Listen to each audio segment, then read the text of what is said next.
e wala watu ma le Alatele il mamalo le tātou walaulia se i tātou tūtulai o afio'aga na afio'aga le mamalo le malo i ona amatalia lo leo le tātou pokalame. Ladies and gentlemen, please be upstanding to await the arrival of His Highness the Head of State.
O lea ua toa I tawhailagi toenga o malama o kukula.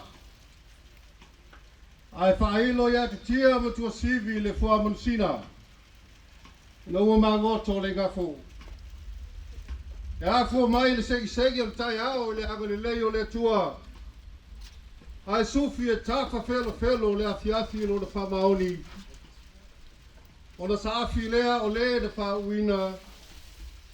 Lo wangangai. Ia e wha manu atu I le li'i. O mea umafoi wa I tutonu ia Taeao. Ia wha manu atu I lona suafapa ia. O lenei Taeao tātou te sula le Alofa. Tau mulimuri o le tātou atua. Le sili ese mo fai o le portamoli futiafu tasi. Ma tātou whenua iai ma tāwhetau o le soifua laulelei. I luma o le nu'u. Ai le otua o le nu'u.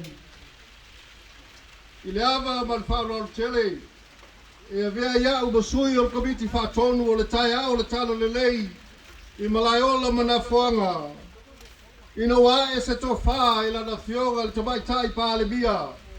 Le komiti o le ono se fulu tausanga o le tutuatasi o Samoa. Ina ia whaamanatu Taeao o le talalelei. E fo'i ai le whaapitai ma le whaamanu I le tua. Ma whailo ai lo na suafa ia Samoa. I le nei ono se fulu tausanga. Talu o le tutuatasi Samoa. I le whatala lo atu la a le tātou malo I taitai o Ekalesia taitasi. Na talia ai, ma tu ina mai ai loa le tō whātu sao ala na afio'aga le ati e whikapo Samoa ma pia. Afio'aga al pati lui ma ta'iga. Ia li'i ma whai pule le Alatele.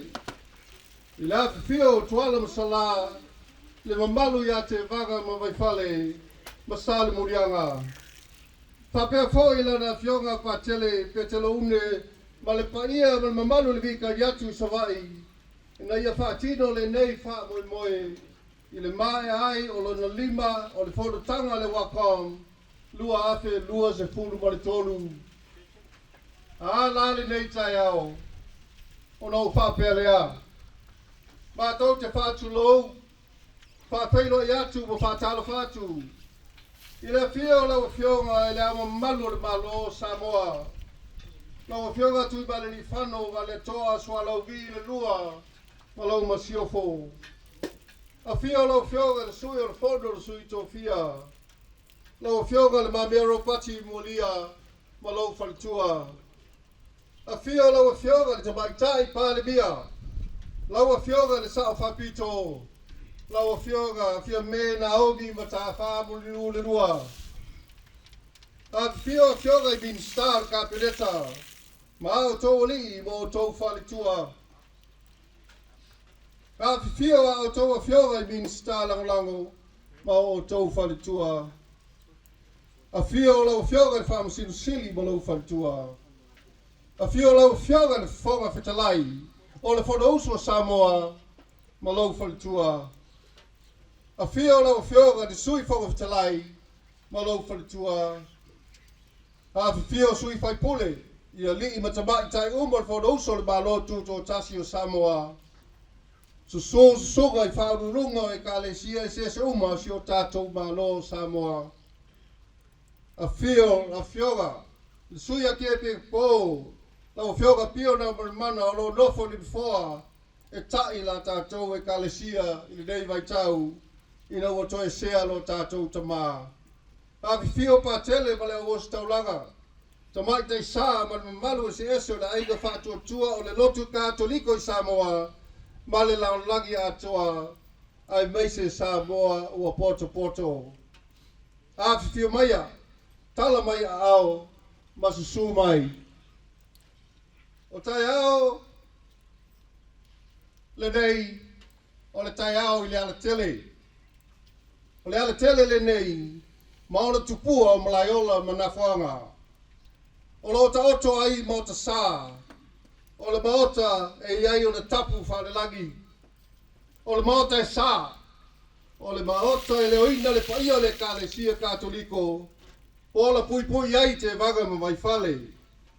O le whengainga le adosi o le taunu'u ma le atua. O Taeao le TALALELEI I Malaeola ma Gafoaga. O Taeao ia whai mai le tui whawhau o Samoa.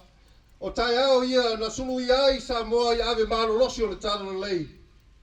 Ma ua tu ai le whetauai ma le fuli tu ai.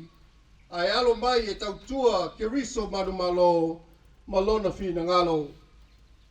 O Taeao le basesei ma le toto masaa wa suia nei. E avea ma Taeao le aleanga alo fa kerisiano. O mawhaia I nei o le talatānu'u ma sa ili fafo mo whawhita auli. Ai ua le ai se wha maliki toto. Taeao ia na tonu ai tua a ua mawai. E wha vai ai lona malo. Le wha moe lea ua wha tua ai nei lona malo. E peo na valo ia I nā whanua. Ai velo aso iai le aofa'i tofa. Ma le aofa'i uta. Se sema ai ne manuia mo fuanga o lalovawa. O le Taeao lea na sinu iai le alafale le whaavai popo le afio'aga o le Alatele na taunu'u iai le lotu Katoliko. O le Taeao lea na ai Malaeola ma Gafoaga I le Alatele I Savai. Your Highness, Head of State of the Independent State of Samoa and your good lady, Honorable Member of the Council of Deputies and your good lady, the Honorable Prime Minister of Samoa, Honorable Ministers of Cabinet and Associate Ministers, Honorable Speaker of Parliament and the Deputy Speaker of Parliament and Members of Parliament, the President of the National Council of Churches, heads and leaders of churches in Samoa, leaders and members of the Catholic Church, dignitaries, ladies and gentlemen. I am honored and delighted to welcome all of you to our village of Alatele. Your presence here today is a true testament to the strong bond we have with God through our faith as Catholics, and we couldn't be more thrilled to host you in our humble village this morning. As leaders and representatives of your respective countries, you have come a long way to be here with us. And your visit today to Alatele, where the first Catholic missionaries arrived and were accepted and welcomed by its paramount chief, Tuala Taitafe, serves as a testament to the importance you place on remembering and honoring such a historical event which took place some 178 years ago right here on this land. Later this morning, we will hear from our Prime Minister. She will deliver the keynote to address this highly prestigious gathering. Meanwhile, the village of Alatele will now welcome you and conduct our other ceremony to welcome you all this morning. We hope that you will leave here later this afternoon feeling renewed, energized, and with fond memories of your visit with us here today. O te tāpā le mamalu, ia te laua te vaga mawaifale, mo le awa o le whailoinga, a wā le awhiwhi mai o le paia o le Malaeola i lenei Taeao. Paftai. O lea ua o sai kungu, pa ia mamalu apo ngaka o Samoa. Pa ia whāne malo, mamalu whale anangu. Aolo makua le kuu le pa ia whakala lelei. O upo Samoa ke le koe kalaleu. Wa umanga sungu le lau ngiu wheu le vele ngā malai o le akungu. Il whasaunga o ao ma le aku wholasa. Ua ingoa a ainga ngofoao. La kau ke pōpō malangi. E kā fōi ma whapoi. Ai ufi pōpō le kaui mamalu o Samoa. Le kaui lea ngā malele ai ngā whangua le ka mai kai o kaua. Pai mai. Kupai le mai lingi. Loli malie au o kaua. Whaewa le malo. E au mai papa. E wha papa. Le kuia anga, kuia kua, ngā koe kele mo e kamasoari. Lea wa a popo kuku kongo mo kangei. I Malaeola ma ngā fuanga. O le ko ainga o le talalelei, i le ala ngei. Ai waka o ko lua foi se unga le ngei Taeao. Le fio mai o le paia o le malo. Le wa fionga le ama malu o le kako malo. Le kuia anga. Kui ma le nifango, ma le toa suala uvi le lua malo masiofu. A fio mai le wa fionga le suyao. Le wa fionga le maamea lo paki malo masiofu. A fio mai le paia ma walunga. O le kapengeka ua le fio mai o le wa fionga le kamaikai palemia. Le wa fionga fia mei ma ka afa. Ai maise foi o suli o le mauka fonga. Fio mai le wa fionga. Le fonga kalai o le mauka. Fio mai paia ma walunga o le kapengeka ma walunga o le kako malo. Wha msingo sili. Ai maise o le kafakolo le whakaua ngai o le malo Samoa. A fio le mingiska o le malo. Ai maise o le kapengeka o le fonga uso le malo Samoa. Le fai wa fio pa ia le au whengaruenga tofi o le kua. Lo la kongo mangu. A wao kama wha sawi o le langi ngā tofi ma le langi. La koke au mai o le talalelei. Wanga lulu lau ele'ele o sa kuala. Ai maiso lau whangua o ke vanga mwai whale. Ai sea. O lele ua poko moli fuki afio'aga. Ua kingi kau au ngei Taeao. Ingolua ua kako sira whaiai. Ai alalase kupua malai. Fiki le au Samoa. O le upo le akungu peke ai ki ku peke ai ka oko e lem whain ko e seo mamalu. E mauka kau ave, lawa kau ave. O ngā ofa kulau lea mai ama kamai. Nalo ngā fuafua o malie mawai ko e lau. Ma au ngā mangu o sala. Pa ia ngā lalei kumua. Asa lau pauka o le akua o malo mo kakara le whareka. Ngā ofa kulau lea i le moko sasa e. Le ama kamai, malai kele, malai kafungai. Malai kau waiku, malai kau kangaka, le whale kwa insa. Malai o le mawau. Pa ia ngā lale kausi, koko. La sia le vasa, ma sa po ia lau whanguo. Aoā'ia. Le moko le whale angfulu. o ngā whakulou le ama kamai. Awala longiu ma whare malama. Alo ka funga malaya mangua Malaeuli malaya enga. Lalo ifi mal falsau mal falo mawaenga. Wanga moe whakulenga he malo kumau. Lupelele ai nga keu kumoya au. Malaeola mau pa ia ngā lale kausin fale ang fun. Olva silia o feo au iai pa ia. A leo wa au i Malaeola mga fuanga. Wa fio maile pa ia mawalunga le malo. Ai maisa le malo le awhengaruenga kukofio le kua. Ai maisa le malo le walaulia. Nga iai leo le mako langonga. Ia e maia i o kause kanga malu. Ai se ili wange ke vanga mwai fali. Che sa ili se ava. E whainga kāle a so wakau kupu. Wakau kupu le langi. Wakau kupu whangai ele'ele. A wā o leo wakako sila whai ni ngai kai au ni ngalua. Au manga. Ia makalia. Au wale so ngos.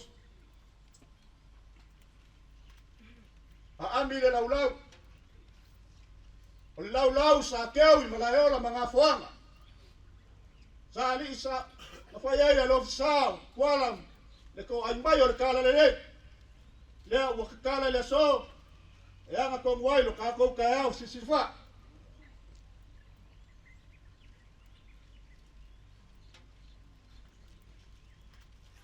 Ayun. O mga. Aami le fau. O le fau nga pi fau ele mok. Inga wafio mai le faola. Ma o mai le KALALELEI kongo le kako kungu. Lea wao Samoa.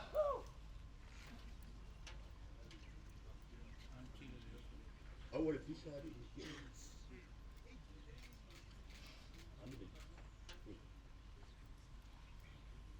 O mga aami lei.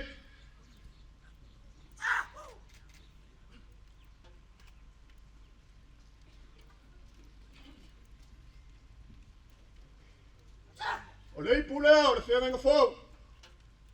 Le pase ka muli o le kako li faola. Masau wai. Ia whai lenei ipu ma whamangkunga e kako. O mga aami le mai. O le vai leo na maliolio. Leang whapena kofu malemo i luanga. Ala kani whanumanga iei le kua masanga.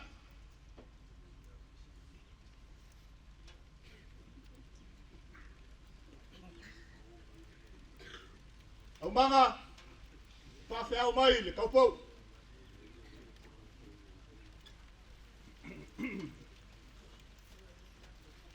O le alo kuala. Le wa ambia le so. E kaulia ai. Loko wongkongu Taeao sisifa. Le afio'aga ya whananga au.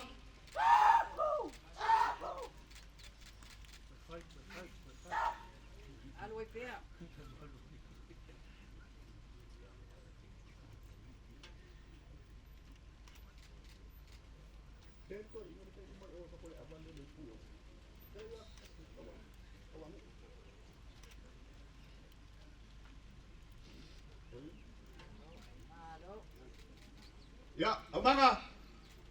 Aami mai le amak.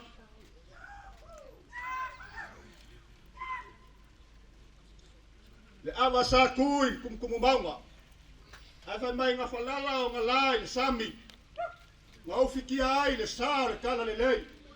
Nga mafu ai nga ae whangua i molimauina. Lea wa ambia i le so. Wafika kālo kako sila inga. Ua kau kupu, ua kau kamani, ua kau le kua.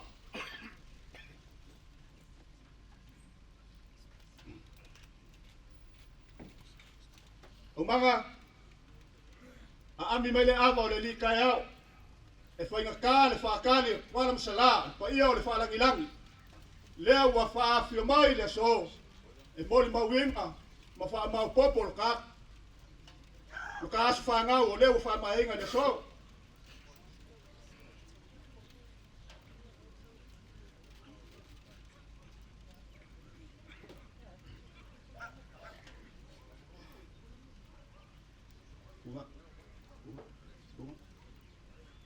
Ya. Aami mai le awa kulafani.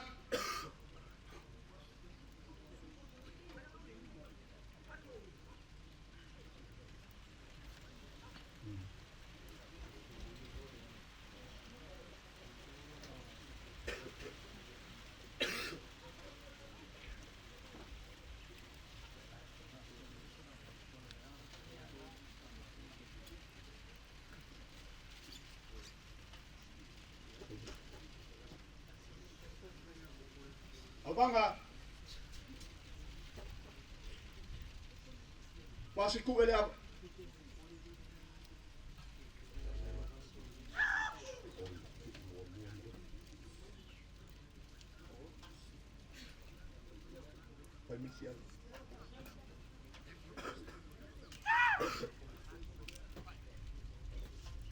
ko mele suak ke ele au manga e anga kong wai lo ka ko Taeao sisifa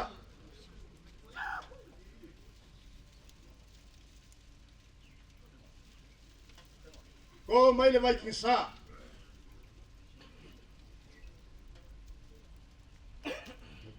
aofa'i Pelikas. Ke ada vai kisa lea awale a mambalo le ka ko malo ki malifango wa le toa so ala wile lo Alatele.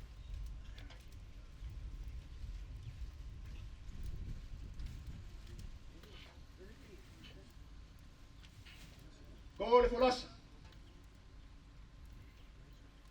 avale le ipu ile wa fionga ile suyao le wa fionga ma melo pa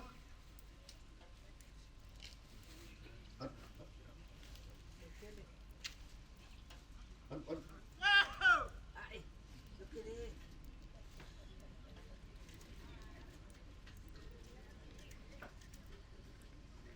o lesi kuasi avale le ipu ile wa fionga ile kama tai pandemia ya me Naomi mka Lokele.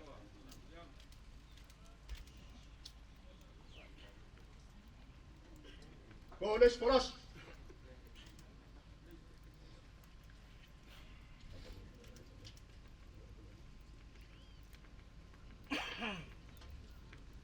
avale le ipu ile wa fionga le kai o le Ekalesia Katoliko pa ke le pio ngan molimauina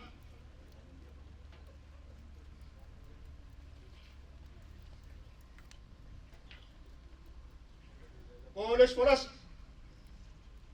Ekalesia lea avale ipu le Ekalesia so vakasi lo sungar de telefon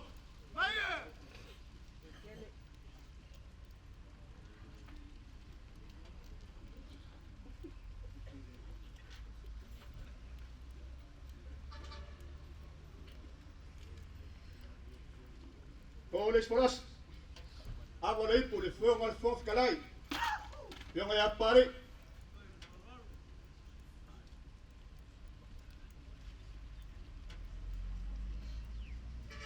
le paia o le malo o aofa'i ngani Taeao mai ai sa kuala ngau su fa lolo mai ai lo ko lua ya ke vanga mai fale fena ka la ka po ai mai le mau ka fongo i molimauina le ale ake a mai ma vaoso malang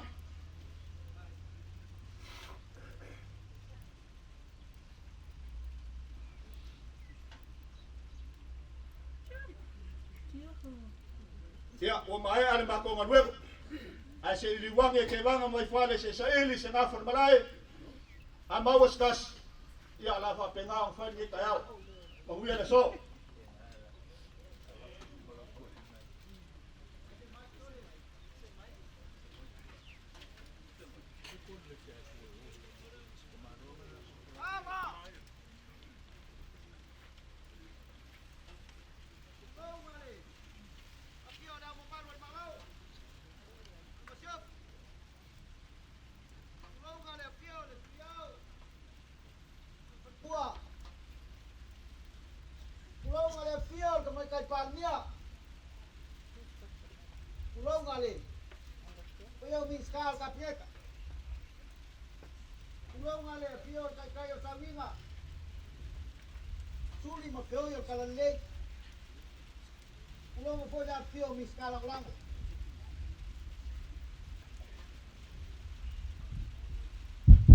Olele wai foi malaesa ki al kaukianga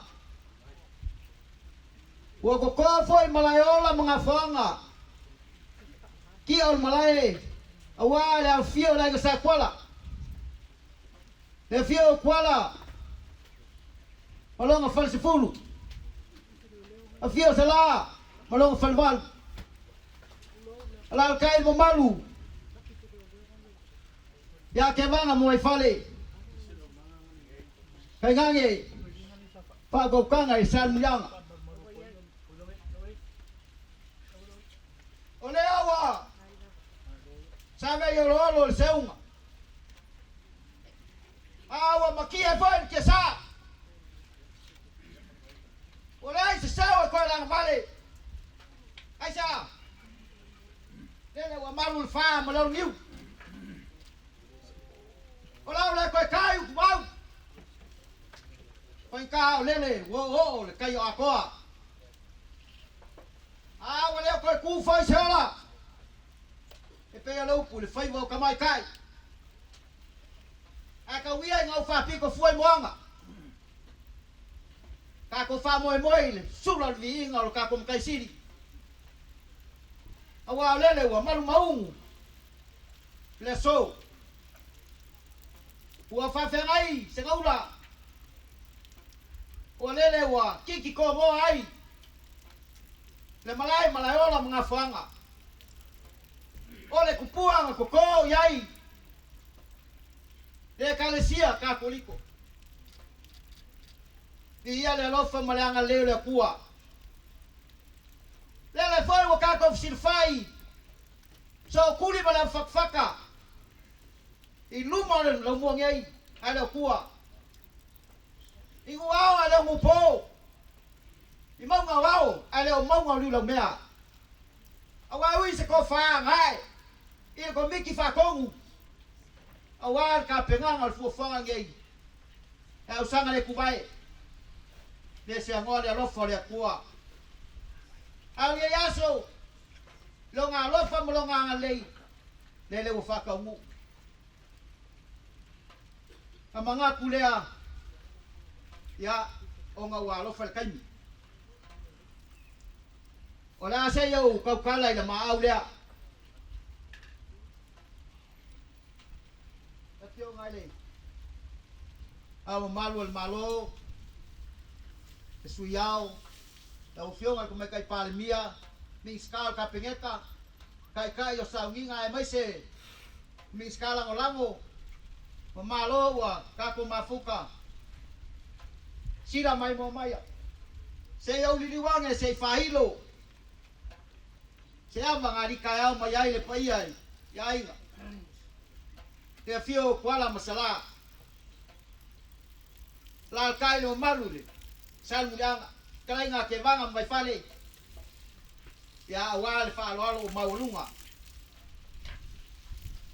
o ava ip ava leo ai le kupua malau ai o wala fa ngalo kofia le pua o lo ngoi mangu awal manguio Samoa mai sel manguio le fionga ava sa fa nga sua i fokongu lava nga luenga le kua ava sa nga kai kali le wakala o ngala mawulungo ngi yaso le au kala yai le anga oleva nga wa faisi le fo kau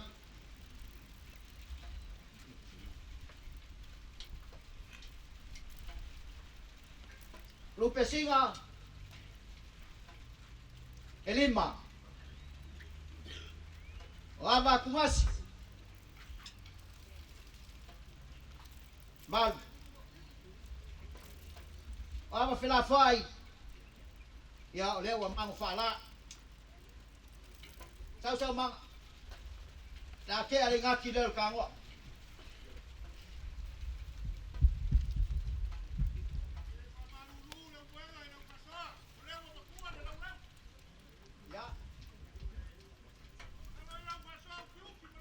ya le ya ole se le ole awala al malo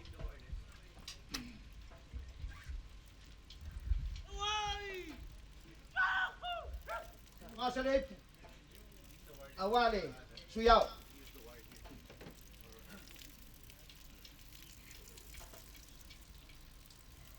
Masolei po wale, piongale, kamay kay palmia.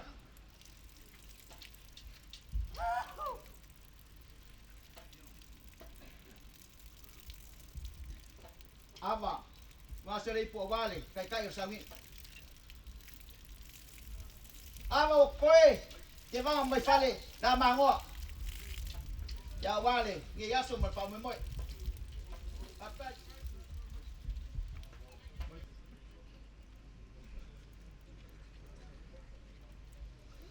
Ele malangaloa. E kiu ke whaia ke vanga ma vai whare kai au lagei. Leanga i whai ka kai ei. Lea fia mai pai au le wharangilangi. Le wharulunga la inga sakuara. Ngō whapea. Wala masala. O mo mia ko wha. Wa kau kupu leso. Whenga iai leo koko wha. Ai lei wha ki ngoa le kiukia ke vanga ma vai whale. Puinga o rua.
Kai tu wha kala.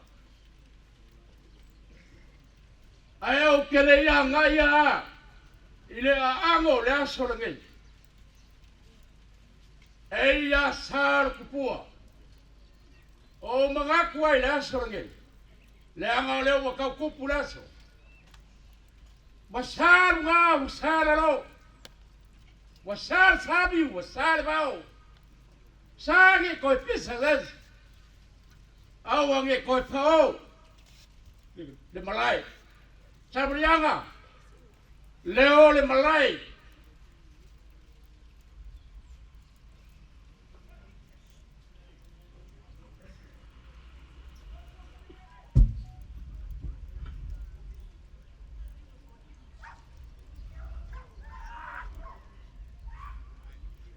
Oh, melody. La sa fe kuku ngai. Le si bala. Ale fa kau pai. Te kau fa. Il fa la langi. Au se o kanga kakala. Yo la ko lua. Alu suaga le makele. Kula fangola. Vai fale. Leo la fale ko winga lo kako kai au si fai. La wa kala pasinga lo kako kai au ula. Ale wa ko surai ga sakalola. Au ma ka be foi. Lau kau langi makaf. Ale wa e malo. Kiunga laiga kau kai. Awala la fai fao. Laiga kau kai. Kari a. Ia ala le mafuari.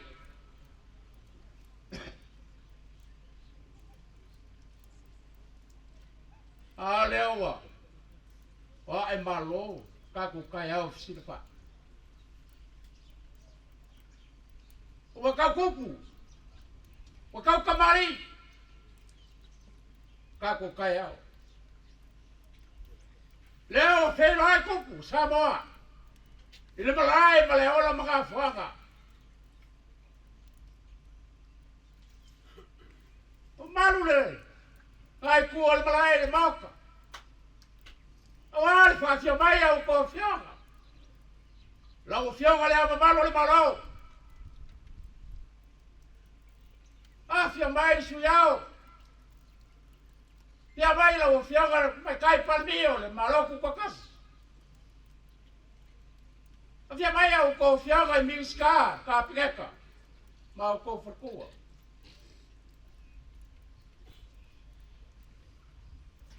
Sui minska ma au ko whakua. Kai. O Ekalesia Katoliko. Au ko sunga I whawhiagainga. Te oi o TALALELEI. La ko ke ngongo mangu.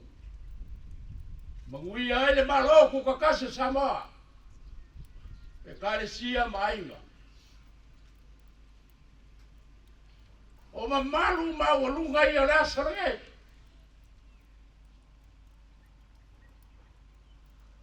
Wawa kekere lau ele'ele I Malaeola ma Gafoaga. Ma fuasea. Pa fekai le ko whakakala. Ufai mai nei. Malaeola ma Gafoaga. Leo mas fulu le koko kasar kako malo Samoa.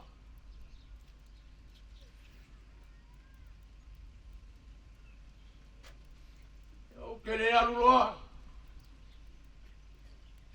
Le ainga whainga ka leo ko pule. Le awa ko mari. E mako ki whamarurua. O ma whane moa.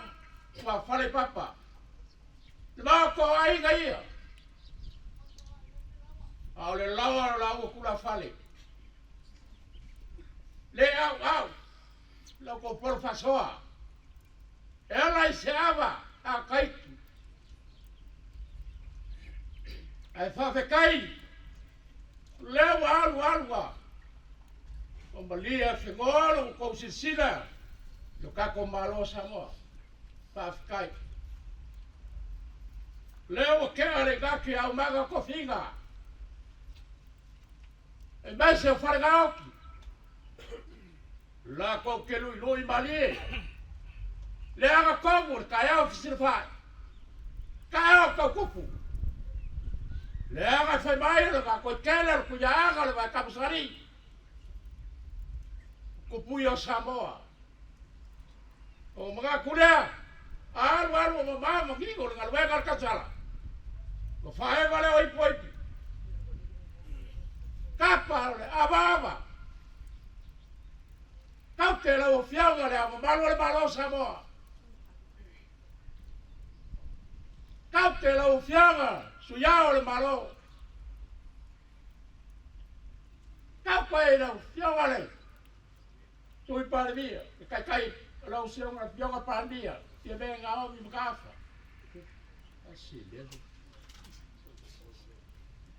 Kau te lau sugai whawhegainga. Kau ka iau ko whiaunga minska ka pikeka. Lau whiaunga le whakarai le malo.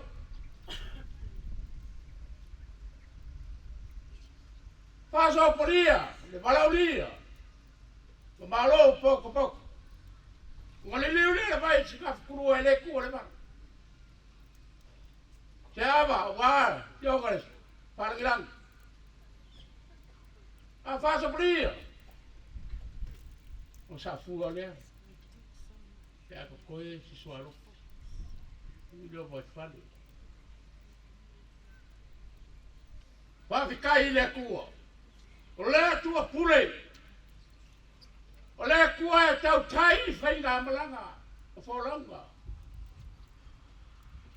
Le vasa lea mara ko salasia iala. Wai ui se ko whawai. O se foia whae le kau. Peanga le ai le tinangalo ka ko kapau le lagi. O ia ni inga le kua. O le sa kau kai malanga. Lau ko for lama. Ka ko malo Samoa. Leo a ko mu ya fakas. Ile aga le kau si mai o ka ko makai. O ma fuai ka ko ai le ka o ma ka ko fie. Ia le ni. Ho ia ke ia le inga. Awai ofu di inga e pale di inga. E kala faso pico ka ko malo. Samoa. Kaya or ka to smu. E fa maya kanga kai. Le aga sa. Kaya nga usaga maya I ka mai kai ko lua. Lalolagi, musia, ele'ele, aofa'i, aofa'i ka mai kai ngai, kai ele malai solo, o nga ngamo ai kei, aofa'i di Taeao, tawam samaga. Au le si Taeao, le taunu'u. Taeao le afio'aga whanga ele kama sarau. Ka uma koe ngā whanga ele ngā. Koe asa wai marakama. Ai ngua make lo whiri kulau. Kuma maua I lea. Taeao lea, rasa wam samaga, le aso ngai tupua. O mako mangako I so. E kasi baru, ngolu lima. E kasi baru ko wau. Kami ufengai Malaeola. Faleu mau kangiangi. Le kasi baru ko lima.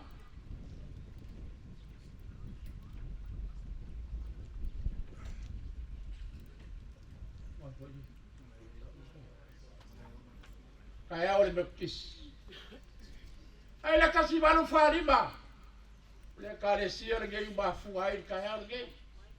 Leo ko fai ai o ko fionga. E fa mangako e fa o mai. Le maroku ko kase Samoa. Mo mori fa kai. Pakai so mako leo. Magu ilaso. O bela vore fanai, pai olo, ko fionga. E ai le magaku I le so. O wala ko fa. Warfa ka ko inga lo ka ko malo Samoa. Lega ka ni manguia ka ko ku. O ainga. Mori le ka ko fa kai. Fai lo mai ngai. Lo lele Malaeola Gafoaga. Pa umai le ongos ku ka sanga ku ko kasi Samoa. Yo mako pura foi mai. Kai. O ia kala le fieli. Ua marfua ia ko fiong. Pa lao le pua la uma. Le makui ma le magao. Pa lao le ka ko makai. Yo mako upu ia le sola fa la ko vai fale. E ka ko walo le ko. Wa mai vai e sua malia va I le anga lei ma le Alofa le tu. Malo at kai kai vai fale. Le au ka oko le au pia. Wa moe foi ia makang nga wa moe malia ku yefu.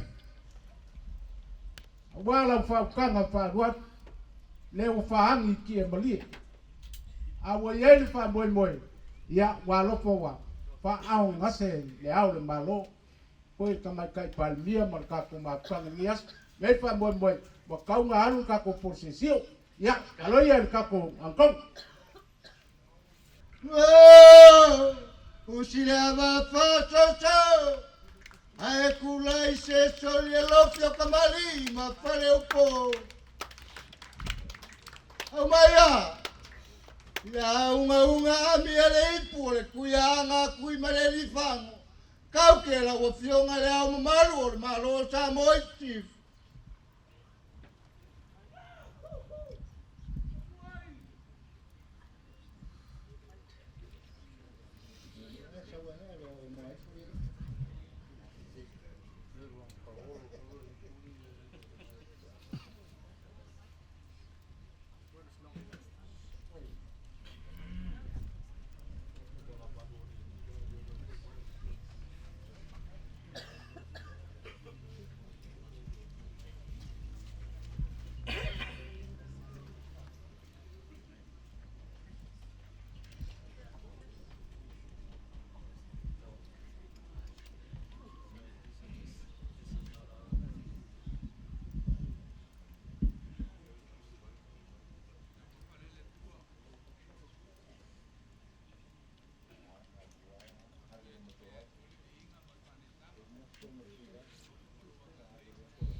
Le inga mane malu ese se o fa vau ia tal si o le o umira inele tatu tapo inga katoliko i pai o la inga satuala tatu tu mau ia Keriso manu ia me uma soi fua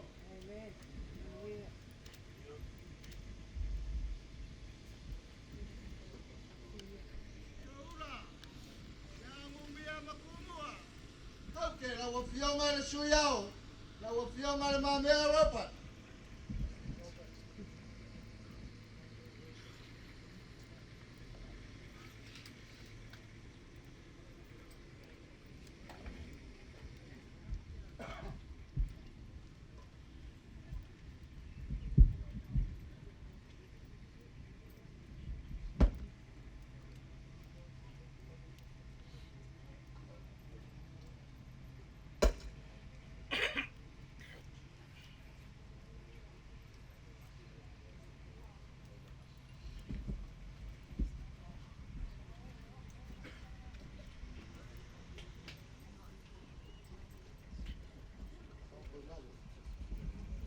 Ia pa manue pele tua i le afio'aga nei. Wa tali aina e tua awa pai langi polonga. Taunu'u mai o le afio'aga pa ia le tua le tatou nei tua le motu. Pa manuia le tua i le pa ia le tagatānu'u. Ma se fo'i nei tua le motu ia mai se le tatou atunu'u atoa. Pa manuia foi le tua i le ono sefulu pa manatuina le ono sefulu tausaga. Usi o tatou atunu'u vai. Ane tua malosi ale atunu ia o mamana Samoa soifua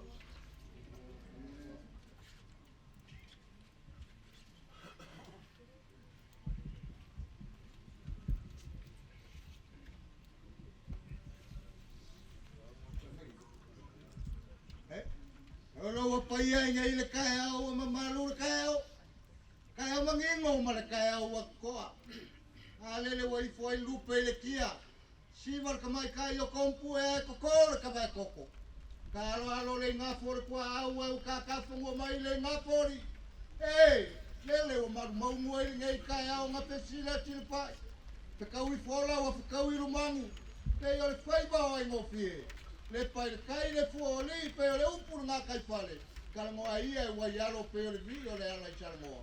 Ai o le mkongu leo lo ko kai au pesila tilpai. Awalo ko fa fio mai. Kala mai o au. Fio mai la o fio mai au malo ta mo tipo.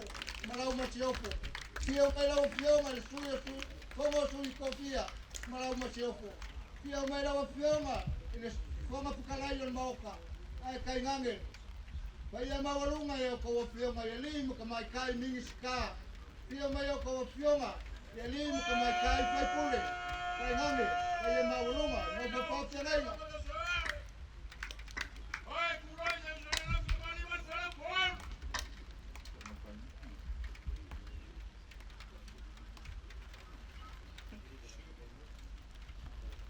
Maya, ko pere karkari nei pua kau ke pia me.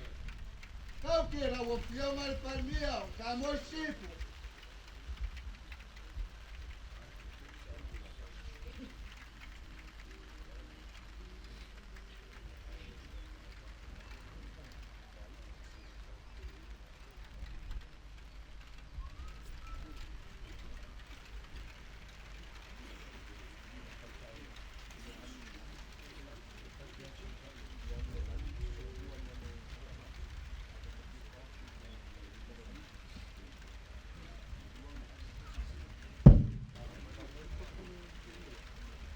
Ya, avalea mo le tua. O le ua malelele o le malo e whaamanuia kako aval si whainga. O le whaamamianga fo i ngā le malo. Ai tau na mātou whape atu. Sa kuala, le lua kausinga, vai whare me ke vanga e maise sa murianga. Ia manguia lo ko whaamoemoe nge yaso. Whaatai mo le talia o le whaatala ula mai ale malo. Ina ia tātou whailo le nei aso whaapitoa le Ekalesia I nei whanua o Malaeola ma Gafoaga. Sui fua.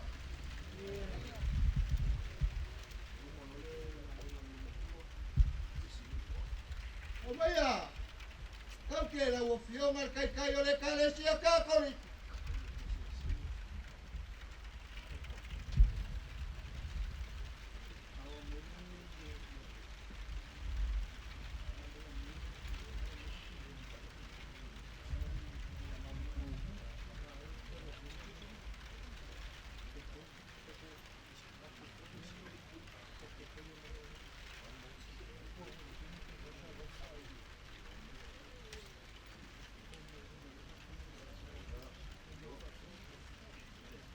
Hafkai le kua ua kaulau le whamoemoe le ngi Taeao.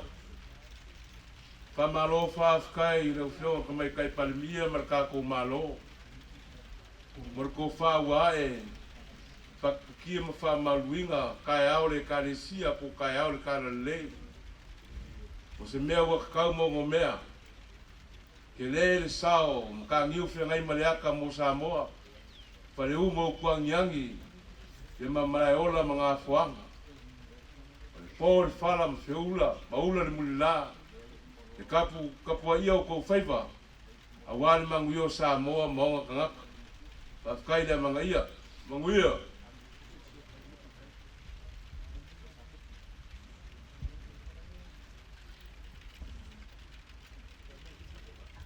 O maia, ia kongo ma fili. Kauke, la o fionga le kongo tai.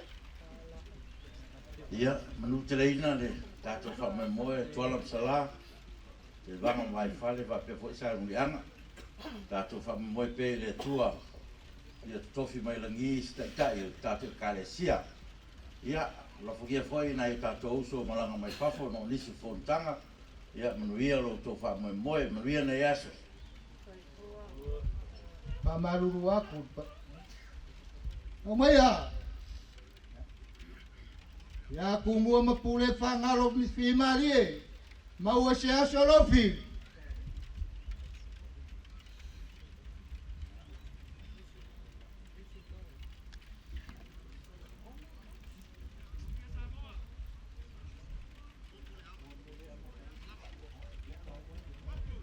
Pamaruru aku mauka, ngau wabel kemel sauniga. Ia ole a mokoro kako wangkong. Wow, mokoro ko wangkong mo kiwal pau salmatu. Aong koe ole mako faso ai kwange. O te mua na whātulou, I le fiola o fionga I le sui epikupo, le o fionga patelepio al molimauina. A pele a fiola nofo au si e taulanga, ma le I tu ainga sa. Le susu o lau sunga I le tamā o le bikali atu o savai, le o fionga patele pe telo uni. Pa pele mamalu, o le vasenga o tiakono ma faipule o le Ekalesia. Excellencies and esteemed delegates of the 5th World Apostolic Congress on Mercy. Le sumai o taitai o Ekalesia, ai maise lau whainga luenga tutofi le tua. O lea ua afio mai lau whionga lea mamalu o le malo ma lau masiofo. Afio le Sui Usufono o Sui Tofia ma lau whalitua. Le afio le Sui Parimia ma minsta le kapeneta pa pe minsta langolango. O lo o tātou whātasi fo I ma le whionga I le whonga whitalai ma le pamalu o Sui o le Parimia. E whapea fo I le e mai o le paia mawalunga o Samoa o poto ua tātou molimauina whaatasi lenei sauniga. O te whātula watu le paia mawalunga o le afio'aga nei. I le afio tuala masala ma lo lama o pū. Ala la tai la ua matua o te vanga ma vai fale. Whapea le mamalu i le sa le mulianga. O te whaatalo whaatu fo i le paia o le Ekalesia Katoliko i le Alatele nei. Whamalo le langi soifua lelei. Aofa'i e whaailo malama o pupula. Malave i manino langi o lanu lau awa. O na sula lea ma ai lau. Awa o le so. Ua tala leo malie le utusamia sa tuala. Ina ua tātou au lia manuia le wha moe moe sa lupe ma le lafo i le atua. Lea ua tātou wheiloa i fia i le nei Taeao. O le Taeao nei Malaeola ma Gafoaga. O le Taeao whaitau lia o le TALALELEI. O le tauaiga o le Ekalesia Katoliko i Samoa i le afe walu se lau fas fululima. O le aso na taunu'u ai le fōlaunga a le whetū o le moana. I le tūtanga o waloa matalia ai e tuala taetafe a li'i whaife au farani. O pātele lui violet ma pātele hudea. I lau whanua o le Alatele nei. O le aso lo whamauina i le talawhasolopito o le Ekalesia na moai taliali ai tuala i le tino ma le toto i Iesu ma papatiso ai lona suafa o tuala talipope. Na afua ai tofinga nai mautasa la tau te tausia le ele'ele lenei o le ulua i la o le TALALELEI. O le Taeao nei ua o tātou patipatia whaatasi le atoanga o le selau fits fuluvalu tausanga o le ngaduenga le atua e ala i le whaatuatuanga Katoliko i Samoa nei. O le ala lea o le whaamaite a le tātou malo ina ia aofia le whamanatuina o Taeao le TALALELEI i polkalame tōngia mo le sameina o le ono sefulu tausanga o le tātou malo tutotasi. E mafua i sea. E mafua ona o le whasinomanga o le tātou whavae o Samoa e whaavae i le atua. E whavae foi malangolango le tū ma le tātou wanganu. Ma o le anava o le tātou whamanatunga o le nei ono sefulu o tausanga o le tutotasi e tātou te wholau ma le whaatuatua. O te taritonu e lea i lava se mafuaanga o le mawhai e Samoa na wholau mai i le tele o nei tausanga i le tātou malo tutotasi ua nao le atua lava. O le tātou whaafitai e momoli whaatasi le tua i nei Taeao. Ona o lona finangalo whaasino e ala i lona nganga paia. Na whaatontonu whalau i osi taulanga. Na ulua i a sa le whitao le vasa lea. Ma fua ina le whaauunga ma le while mu i finangalo tapa au le afio'aga. E talia ali i whaife au ma amatai le tala'iga. Ona moni ai lea o afio'aga le atua, e afua mai maunga le manuia, ma le ani o tonu o nuku. E mawhai ai ona tātou whapea, o le finangalo whaasino Iesu le anga Alofa mo Samoa, na maafua ai o na afua le Taeao, nai Malaeola ma Gafoaga. Ua au tausanga, mani wali, ngā luenga le Ekalesia Katoliko isi o tātou watunu. E le ngata i le tapu eina o le soifua tāpuai o le Ekalesia, a e whapea foi i le ao tauina o le aofa'i ngā luenga, mo le tau aveina o tofinga ese o le Ekalesia. E tusa ma wha maunga le malo, i le whaitau aofa'i o le Ekalesia, e afua mai le afe i se lau valutasi. O loo whaawau pea ona si itia le aofa'i o tagata lotu o le ekalesia. I le tausanga, lua afe sefulu ono, e tolu sefulu tasi afe faselau fitu sefulu ono, le faitau aofa'i o le ekalesia i Samoa, na whaamauina i le tusi ngai ngoa tele a le taunu'u. Peitai, i le lua afe lua sefulu tasi, na whaamauina ai le si itia o lea numera, i le tolu sefulu ono afe, iwa selau Malaeola. O lona winga, e silia ma le 5 afe, faselau, ua si itia ai le faitau aofa'i o le ekalesia, i totonu o le lua afe sefulu ono, i le lua afe lua sefulu tasi. O le whailonga lea, tātou te iloa ai, o loo ola pea, le whaatalaleleinga, ma le ngaluenga whaatala'iga le ekalesia, e ala i upu fola le atua, mo le taunu'u. E mana tua pea, le sao o tai le ekalesia, ua tofu wha mai tia sa. O le afio'aga i le katina le pio tau whinu. Le ulua i Samoa, na whaauina i le tofinga katinale, o le Ekalesia Katoliko i Samoa nei, ma le atu Polinisia, i le afe i se lau fitutolu.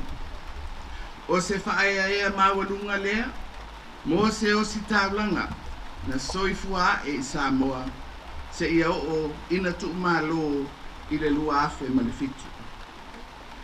E whapea foi, o na tātou manatua, le fionga i le aki epikopo alapati lui matailinga. I lona tula i mai, e taitai le ekalesia, e sui tūlanga i a katina le pio, se ia o ina tu malo i le amatanga o le masina nei. O i laua nei, sa tu matila, i le taitainga o le sao le ekalesia, e le ngata i Samoa nei, ai whapea foi, i le vasa Pasifika. O ala ngā ruenga, mo le ati nae o le ekalesia, i so se vala o le whatuatuanga, e tautalaso, ma o le a manatua pea. O le lao lenei, o te whaaleo ina ai le whaakatai, a le tātou malo, i le sao le Ekalesia Katoliko, i le soifua tapua i o Samoa i le atua. E whapea i o na whaapetai le sao le Ekalesia, i le ati nae o le taunu'u mga duenga a le tātou malo. E afua mai le ati nae o awa onga mamatata ese. A o tawina o le aofa'i ngā duenga a le atua, au nanga, mo matua tausi. O le ofo ina atu o le soifua atoa, e whaatonga ai i le atua i le tatalo i asa uma. Le ati nae o taalonga ese i le taunu'u, a e maise le fisoswani, e tawala mai i le Caritas Samoa. O nei ngā luenga uma, o loo lave tu i le ati nae o le soifuanga whaaleanganga. A o ina o le poto salalau mo whanau o le taunu'u. Te po e ina o tāleni i taalonga. Atoa ai ma le tu'ina atu o fisoswani i le taunu'u i taimi o whaalave e whafuasei. Ia sanga whamanuia le atua, i le whainga taulanga le Ekalesia, e ala i ana au nanga. O te whaftai atu fo'i i le usu ia mai i Samoa nei, o le Fonotele lona 5, a le World Apostolic Congress on Mercy. Lea ua whaiuina le nei vai aso. O se tasi o mtati ai longa, ua ausia le Ekalesia, ai maise le talimalo ai o se taunu'u lai titi i le Pasifika mo le taimi mua. O lea o te manatua, o le nei ngā ruenga sa fuafua. Ma taula mua ai le fionga i le aki epikopo alapati ua tu'u malo nei. Ina ia usu ia mai Samoa le nei fono.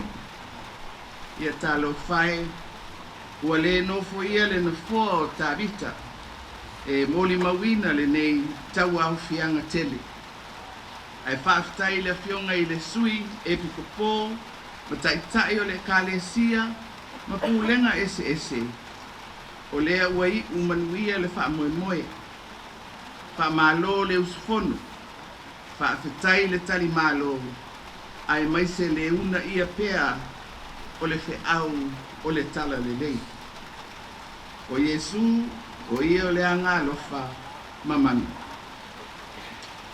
e le tuina i lalo le agaga whaafetai le paia o le vikali atu a savai ai maise lava le Ekalesia Katoliko i le Alatele nei whaafetai tele i lo outou whitaetuga i le tapenaina o lenei whaamoemoe tele lau afio'aga patele une e whaapea fo'i le susunga i le tiapono ma le Ekalesia i Malaeola ma Gafoaga nei whaamālō le whai o le whaiva o i tu aso whape nei o le ale ngalo ma e au tupuranga o na mana tua pea o te toe to manatu i le alofa o le tua i le afio'aga nei ina ua mae a le ono sefulu tausaga talu o na taunu'u mai le Ekalesia Katoliko i ou lau fanua ae sasao ane loa le maugamu i le afe i le selau ma le lima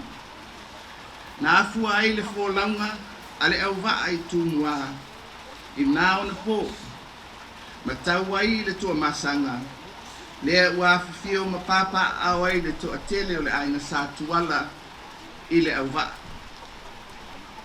o fatia fa'agalogatā i lo tatou tala fa'asolopito peita'i sa momoli mai ai le fe'au mo tatou uma o le au fa'atuatua o le atua o lo'o tatou au'auna i ai e pule aoao i mea uma o le foafoaga mana te lē tu'ua pe tu'u lafoaina i tatou e fa'amulia'i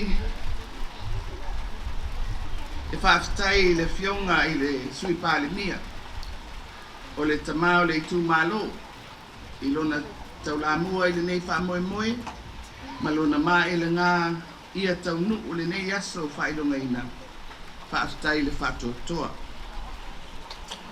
o lea ua tāualunga e Malaeola ma Gafoaga le polokalame tāua lenei mo le tatou ono sefulu tausaga o le aofa'i uina ma e ao ona pine fo'i ia le agaga o le whaafetai i se whainga mea alofa ia o lea lau fionga i le sui palemia o le taitaifono o le komiti o tapenaga aua latu ia i lau fionga e whainga mea alofa le tatou mālō mo le Ekalesia mo le afio'aga e ono se lau e ono se fulu afetara sorry